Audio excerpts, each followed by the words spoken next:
Good afternoon, everyone. Sharice Jervis Hill here, president and founder of Events to Remember and PR to Remember, with our podcast series, Coffee with Cher. I have a treat for you, and literally a yummy, yummy, yummy treat in what Sheila makes. Sheila Narayanan. Did I kill your name, Sheila, or did I do okay? Tell me, correct me. Pretty good. Pretty Cher good? Narayanan. Yeah. Pretty good. Okay. Thank you, Sheila, the founder of Simply Masala. Sheila, thank you for being here. Thank you for being on Coffee with Cher.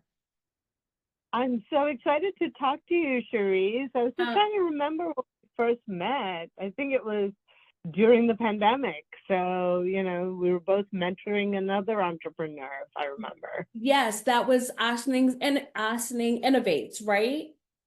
That's right. That's right. Yes, Yeah. yes. So let's have a cheers to what's new and what's happening right now. So I am hydrating. So I have water in my cup. What do you have in your cup? Anything exciting? Well, I know this is called Coffee with Cher, but I'm actually a tea drinker. So it's a Sam tea for me all the way. So I even carry it around with me when I travel because I'm not a coffee drinker unless I'm in like Italy with great coffee. I'm just not a coffee drinker. So it's all about tea for me. And it's tea at 3. Tea at 3. I love it. Well, I love tea too. I mean, coffee is, what I run on for the most part, to be honest. But every now and then I have to switch it up and I have to have some tea and I have to have a little, of course, water to hydrate. So I'm not mad at the tea. All right, so Sheila, let's get into it. So tell me a little bit about your company and how you got started. And I love the name Simply Masala. I just wanted to say that. It's such a cool name. So tell me how you got started. Yeah, actually, it's quite the story around. This was, I guess you could call it another pandemic baby. Okay. So essentially, as you all know, we create cooking kits to make Indian cooking easy with Mm-hmm. our pre-made spices and an easy recipe. It's really super easy to make basic Indian dishes that you love, but you thought that making it at home was really intimidating because of all the spices. Mm-hmm. It's really started off, the idea of the kit started off before the pandemic because as with many new businesses, it started off solving a problem for my daughter who was in college. Mm-hmm. And she makes the occasional Indian meal because obviously heritage-wise, we're Indian. We eat a lot of Indian food. Mm-hmm. But she was in college and she was like, I don't want to buy 101 spices to make, once a month and just use one spoon. And I don't have room for that. Yeah. So I solved the problem by making kits for her, which were a recipe and just enough spices for, a couple, 3 or 4 meals for her. And then when her friends found out, they were like, wait a minute, I want one of these. And even, her friends, my friends, everyone was like wanting these. And one of my friends called it a novice proof recipe kit. So you just buy your vegetables, your proteins, and you follow the recipe. And it's a step by step, and we have videos, all of that. And I Mm-hmm. wasn't really thinking even of starting a business, but I wanted to do something more meaningful than, my life of corporate jobs. Mm-hmm. And from the other work that you and I did together, which was on a gala for a STEM organization, that Mm-hmm. I'm really passionate about helping underserved communities have access to, technology, Yeah. education, Mm-hmm. especially for girls and underserved communities, as I said.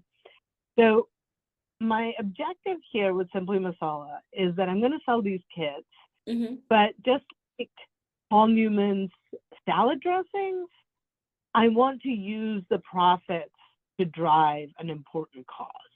So that's kind of like the sort of 360-degree story around why I started, why I'm doing it, what problem it solves, which is basically, oh my God, there's too many spices in your food. I could never make it. So that's the problem that we solve.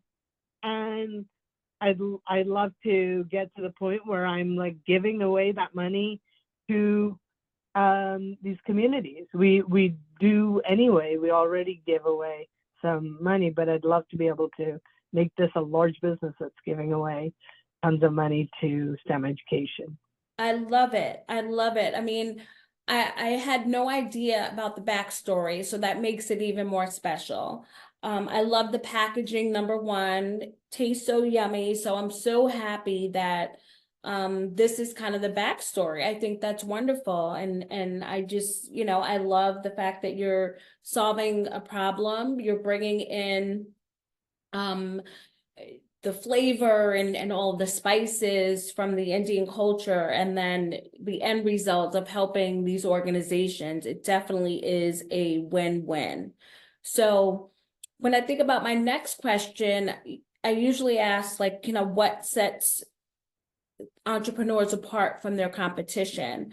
But I feel like what you've explained, you really have given us multiple reasons of, what sets you apart. But anything else that you want to add to that? Yeah, I mean, the reality is, what's my competition, right? What is because there are very few kits out there like this. Especially with what you do, Yeah, exactly. So Mhm. the competition is restaurant food, right? And to be honest, what I told when my daughter first said, "Oh, I can't make this stuff," I was like, "Just go order it in." And she's like, "Well, I don't want to order it in because, like me, it gives me a tummy upset to eat in restaurants, which are oily and rich and all of that, Mm-hmm. overly spicy. And then you get those awful, awful sauces in the grocery store." Mm. And I'm like, that's not very flavorful. So Mm-hmm. the difference is that, number one, we're so much healthier because Mm-hmm. you control the fat, you control the salt, as well as, I don't like XYZ vegetable. You put in your own, it's mix and match, whatever you want. And on top of that, here's the thing. You can control the hot spice that you put in.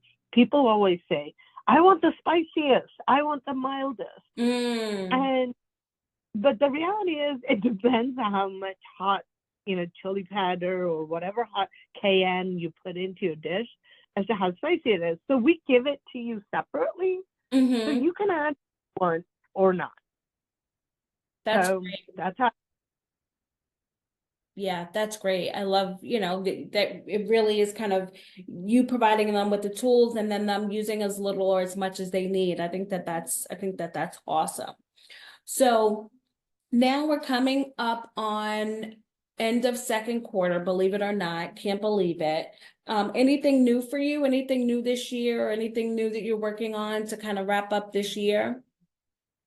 Yeah, I mean, we're last year, we did a lot of farmers markets, and that was the first time we really went out there and showcased Mm-hmm. our product. Mm-hmm. See, customers liked the product and to refine it. But what I realized was that at a farmers market, you get, first of all, I have to really respect people who are out in the farmers markets day Mm-hmm. in and day. It's It is so Yeah, much for it rain, is. shine. We Yep. had gale winds last year. So, Exactly. We run, my firm, we run a farmer's market. We've run a few over the years, but we manage a farmer's market for the city of Peekskill. Someone on my team manages that. And it's definitely the commitment. You have to be there and you have to be ready. so this year, and the challenge with the farmers market is you're selling one by one by one. Mm-hmm. Um, so this year, one of the things that I realized is between my website, which is simplymasala.com, masala Mm-hmm. spelled Sala, simplymasala.com, and I have an Etsy site. And I hope to be on Amazon eventually. That'll be good. Yeah, because on Etsy, I get sales literally from all four corners of the US, even Wow. sort of Midwest and so on, which made me realize that there's huge demand Mm-hmm. across the US because, you sit in New York and you can get your spices and everything. Sitting in Nebraska, it might not be as easy. So I'm Mm. getting these all over. And so I feel like the scale is going to be greater certainly not easier, and certainly, it's a much more challenging thing to work on right now. Mm-hmm. But my focus is really to broaden that online presence Mm-hmm. so that more people can have access to what we're doing and to build our brand online. Okay. I love So that. that's kind of focused on this year. That's really great. And I definitely see that happening. That's like so exciting. Um, all right, so this is my last question, but my favorite question. And I say this every podcast that we record just because the answers that we get are all so unique and so helpful and so wonderful. So I really like to use this question to help either someone who is brand new thinking about starting a business or someone who's been in business for a really long time and just kind of hitting a rough patch. What advice would you share with them, Sheila? Oh, I have learned so much through this journey. I have to say, it's an area that I know nothing about. Mm-hmm. So few things, I've never really worked in the food business, so it was kind of a fun project that turned into a business. Mm-hmm. I would say there are a couple of pieces of advice that I would say. Mm-hmm. First of all, if you're just starting up, Either or, really, really, you can pick whichever direction you want to go. yeah. So if you're starting up, or even if you're hitting that a patch, Mm-hmm. number one is network with Mm. experts, not just your immediate friends and family, especially if they're not in that business. Go out and network with experts, and you'd be amazed. At first, I was like, oh my God, I'm embarrassed. I feel kind of silly. Mm-hmm. But then they'll give you 30 minutes of their time, and you can pick their brains and really learn and get up the learning curve rather than make mistakes early in your journey, which are, Mm-hmm. can be costly. And the second thing I would say is listen to your customer. I'll tell you a couple of really funny things that happened to me Mm-hmm. on listening to the customer. The first was that my initial vision was, Indian food has such a variety. I'm going to share different kinds of food with people, and they're going to really love it. Well, the problem was most people in the US only are familiar with certain foods. Mm-hmm. So I put a couple of things out there. A couple of things sort of totally took off, and then a couple of things just sat on the shelf. And I was like, why aren't they selling? It was because nobody had ever heard of this. The Mm-hmm. second thing that happened, which was really a bizarre thing, I would get, I was testing the product with different people. And the first dish that I put out there, which I know you've tried, is aloo gobi, which is potato and cauliflower. Mm-hmm. Real basic. And the first time I, gave it to people, who were testing the product said, "Oh, what kind of potato?" And I kind of looked at them and I was like, "A potato. A round potato. What kind of potato?" I don't really think about potatoes as red potato, yellow potato, Idaho, russet, all of those kind of varieties. I just think potato is a potato. But people wanted the clarity of specifics of what they wanted. So I had to go back and say, okay, which kind of potato makes the best aloo gobi? So I literally cooked with all four kinds of potatoes that I had in the grocery store so that I could rewrite my recipe. So listening to the customer, first of all, because what's confusing to them is really important. And secondly, as I said, I had my initial group of products Mm-hmm. where only like I now really only focus on 2 out of those, and I added new ones like chana masala, which is chickpeas, and Mm-hmm. saag paneer is spinach with Indian cheese. Everyone was like, "Do you have saag paneer? Do you have chana masala?" And I was like, "No," because I thought they were kind of boring. Mm-hmm. That's what customers wanted, so I put away the other ones. And so importance of listening to the customer and Yeah. importance of listening to experts is really what I would say. And whether you're starting or whether you're sort of in that rut, I think stop and say, let me go back to the basics Mm-hmm. and listen to listen to experts, and then come back to what am I doing wrong. That's perfect advice. I mean, it's you get so much information from listening to your customers. I mean, they're the ones buying your products and your services, and they can just provide some amazing insight. I had another entrepreneur on last week from V Fairs, the founder and CEO Jonas of V Fairs. It's like a tech event platform.